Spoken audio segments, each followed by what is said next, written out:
नमस्कार दोस्तों, केमिस्ट्री साला चैनल में आपका स्वागत है। मैं आनंद कुमार सिंह, केंद्रीय विद्यालय तालबेहट। आज का मेरा topic chemical kinetics part 10 and subtopic is effect of catalyst on rate of reaction.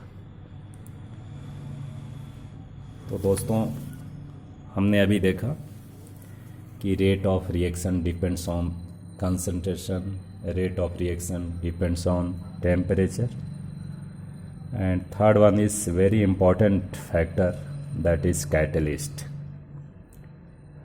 तो कैटलिस्ट का काम क्या होता है कि catalyst generally rate of reaction को क्या करता है, इंक्रीज करता है। ये रेट ऑफ रिएक्शन क्या होगा भाई, इंक्रीज होगा। ठीक है, तो हम कैटलिस्ट को डिफाइन कर सकते हैं कि एक catalyst is a substance that increases the rate of reaction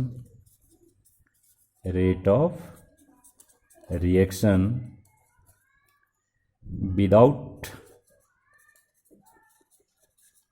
itself undergoing any chemical change. इसका मतलब कैटलिस्ट केमिकल चेंज में पार्टिसिपेट नहीं करता, वो केवल क्या करता है कि that increases the rate of reaction. ठीक है दोस्तों, तो सबसे पहले कुछ कॉन्सेप्ट है कि भाई ऐसा क्यों होता है, या कोई एग्जाम्पल देखो कि कैटलिस्ट यूज करते हैं कि नहीं। जैसे मान लीजिए KClO3 पोटेशियम पर क्लोरेट का अगर हम डिकम्पोजिशन करते हैं तो ये बनेगा 2KCl + 3O2। यहाँ 2 पार्ट लोगे तो ये रिएक्शन होगा, slow reaction is there, but in presence of MnO2 catalyst और हीट भी करेंगे तो ये ऑक्सीजन गैस आपको निकलेगा, तेजी में निकलेगा इन प्रेजेंस ऑफ कैटलिस्ट MnO2। तो ये जो है कैटलिस्ट है। अब देखो तो ये कैटलिस्ट का इधर कोई पार्टिसिपेशन नहीं है। ठीक है, तो इसमें जो है कि कैटलिस्ट कैसे एक्ट करता है ये थोड़ी बात समझना हमें। तो सबसे पहले एक्शन ऑफ कैटलिस्ट कैसा होता है। एक्शन ऑफ कैटलिस्ट, तो देखो दोस्तों, पहला तो है कि कैटलिस्ट क्या करता है कि it forms intermediate with reactant and that intermediate is very unstable, वो अनस्टेबल होता है। तो सबसे पहले एक थ्योरी की बात करते हैं कि इंटरमीडिएट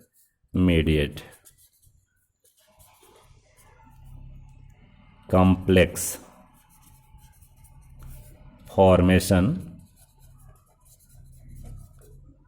थ्योरी। देखो, अकॉर्डिंग टू दिस थ्योरी, इस थ्योरी के अनुसार ऐसा कहा जाता है, इट इज़ बिलीव्ड, ठीक है, कि कैटलिस्ट पहले क्या करेगा जी, कैटलिस्ट क्या बनाएगा, एक इंटरमीडिएट प्रोडक्ट बनाएगा, इंटरमीडिएट बनाएगा। ठीक है, तो इंटरमीडिएट कॉम्प्लेक्स भी बोल सकते हैं। और ये जो इंटरमीडिएट कॉम्प्लेक्स होगा ये अनस्टेबल होता है। ठीक है, और फिर ये जो इंटरमीडिएट है किस में चेंज होता है, प्रोडक्ट में चेंज होता है। ठीक है दोस्तों, तो इतनी बात तो समझ आता है। लेकिन ये जो इंटरमीडिएट कॉम्प्लेक्स बनता है इन प्रेजेंस ऑफ कैटलिस्ट, और यहाँ रिएक्टेंट भी रखो, लेकिन अगर मान लो कि रिएक्टेंट से प्रोडक्ट बन रहा है, देखो ये हम एक एग्जांपल लेते हैं। देखो मान लीजिए ए प्लस बी कोई रिएक्टेंट है और इससे जो बन रहा है वो बन रहा है ए बी बन रहा है, ये प्रोडक्ट इज ए बी। दो बातें मैं कर रहा हूँ, A plus B in presence of catalyst, C के प्रेजेंस में, ये कैटलिस्ट है जी, कैटलिस्ट सी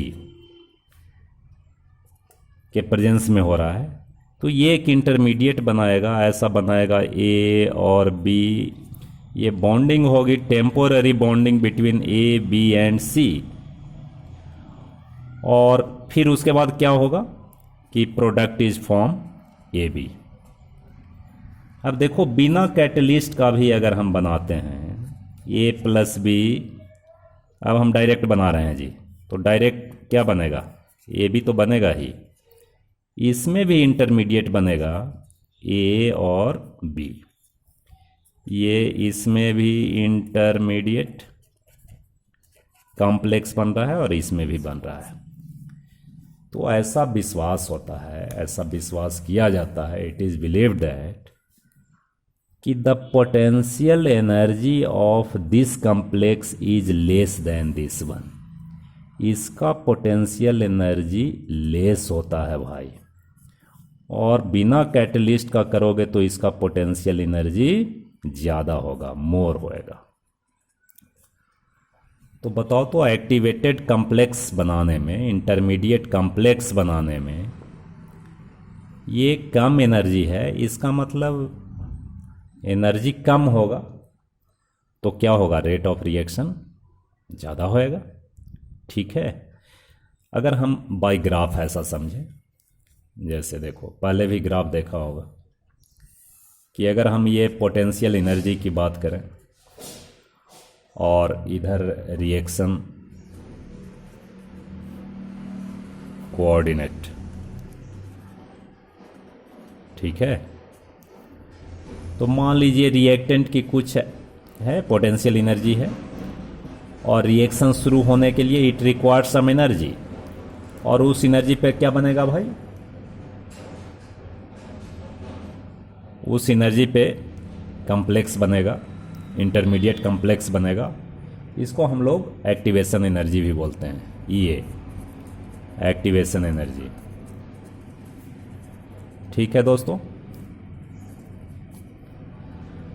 और ये क्या बन गया, प्रोडक्ट बन गया in the absence of catalyst. अगर हम कैटलिस्ट यूज करते हैं तो यही जो एक्टिवेशन एनर्जी है ये कम हो जाता है भाई, ये कम हो जाता है और product is form.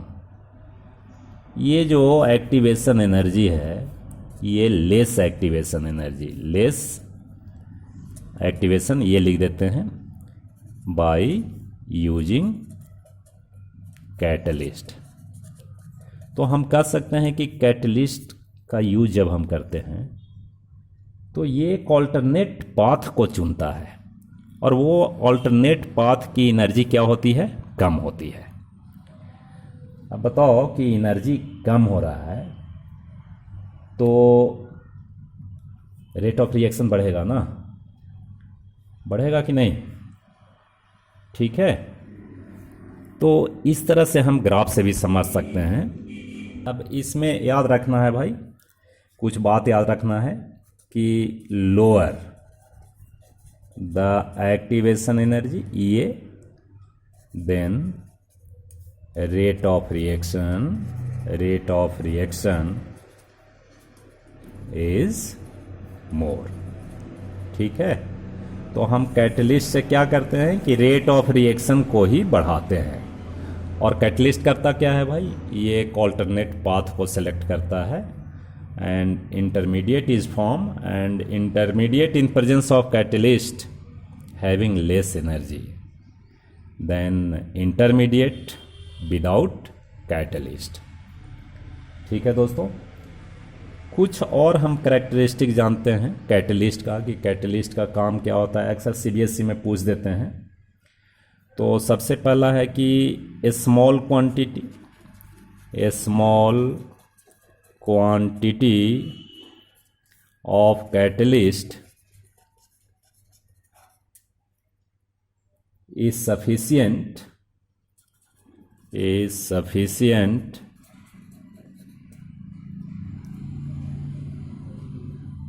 to bring a large chemical change। एक तो ये है, इसका करेक्टरिस्टिक है, इसको जानना है। ठीक है भाई। ये क्या करता है, रिएक्शन को स्टार्ट नहीं करता है, ये रिएक्शन को इनिशिएट नहीं करता। Catalyst does not initiate the reaction. क्या करता है, इट ओनली एक्सेलरेट, बढ़ाता है, रेट ऑफ रिएक्शन को बढ़ाता है। तीसरा, ये रेट ऑफ रिएक्शन किस में बढ़ेगा, केवल स्पॉन्टेनियस रिएक्शन में ही ये काम करेगा भाई। इसी को एक्सेलरेट करेगा, नॉन स्पॉन्टेनियस को नहीं करेगा। नॉन स्पॉन्टेनियस को कैटलिस्ट नहीं करेगा। ठीक है।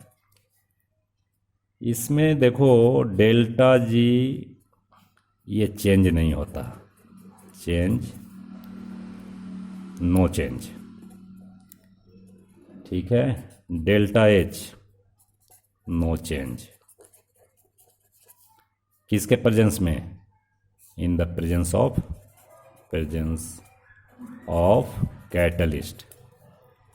ठीक है, ये याद रखना है। और भी है, कैटलिस्ट खुद से जनरेट होता है। एक चीज़ और देखना कि ये इक्विलिब्रियम को भी कोई चेंज नहीं करता, no change in equilibrium of reaction. तो ये सारे फैक्ट हैं इसके, ये याद रखना है। And this theory you have to remember कि कैटलिस्ट के यूज़ से रेट ऑफ रिएक्शन क्यों बढ़ता है।